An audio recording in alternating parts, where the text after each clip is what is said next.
Halo, selamat siang teman-teman dan selamat siang kepada Ibu dosen kami, Ibu Eva Pasaribu, SPD, MPD. Perkenalkan, nama saya Roni Parningotan Banjarnahor, NPM 1801010249, grup PGA5. Di sini saya akan menjelaskan hasil kuis mata kuliah pembelajaran tematik.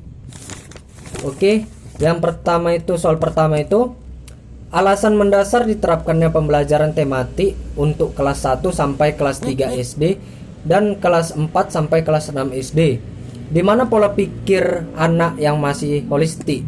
Artinya, anak usia 4 sampai 10 tahun itu pola pemikirannya masih satu kesatuan. Umumnya itu mereka menjadi fragmented karena pola asuh orang dewasa yang selalu membedakan atau memisahkannya.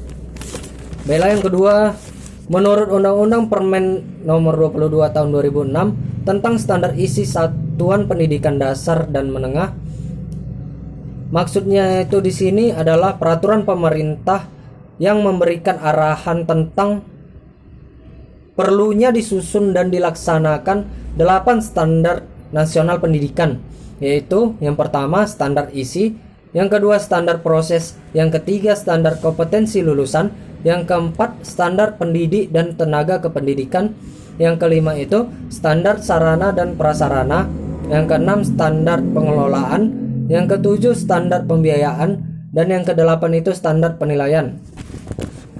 Selanjutnya soal nomor 3, maksud dari kata-kata pembelajaran tematik adalah pembelajaran yang bermakna, yaitu pembelajaran tematik yang lebih menekankan pada penerapan konsep belajar sambil melakukan sesuatu. Oleh karena itu, guru harus merancang pengalaman belajar yang akan mempengaruhi kebermaknaan belajar siswa atau peserta didik. Soal nomor 4 yaitu landasan pembelajaran tematik.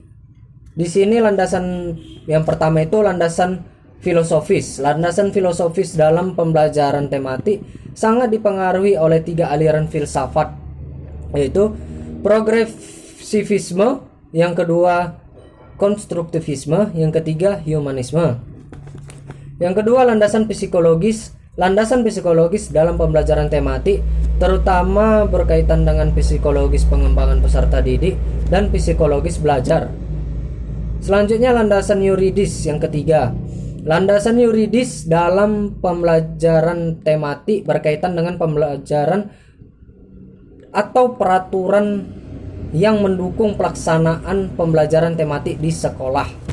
Selanjutnya, nomor 5, implikasi pembelajaran tematik pada guru, di mana pembelajaran tematik memerlukan guru yang kreatif baik dalam menyiapkan kegiatan atau pengalaman belajar bagi anak, juga dalam memilih kompetensi dari berbagai mata pelajaran. Yang kedua, implikasi pembelajaran tematik pada siswa. Siswa harus siap mengikuti kegiatan pembelajaran yang dalam pelaksanaannya itu dimungkinkan untuk bekerja baik secara individual, pasangan, kelompok, ataupun klasikal.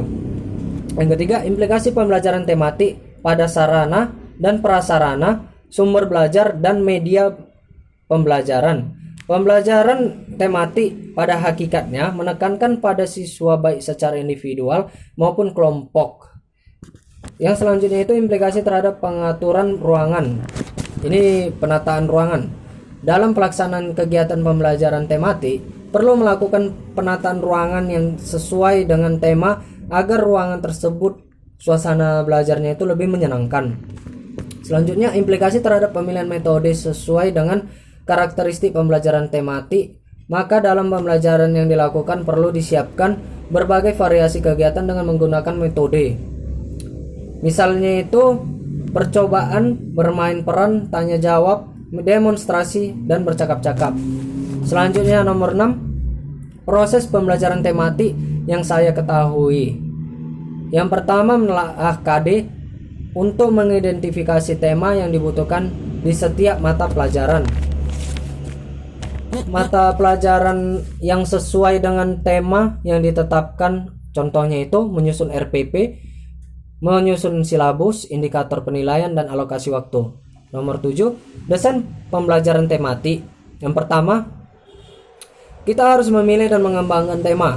Yang kedua, tema harus dijabarkan ke dalam sub-sub tema dan konsep-konsepnya sesuai dengan fakta dan prinsip. Yang ketiga, setelah melakukan penjabaran, maka kita membuat perencanaan.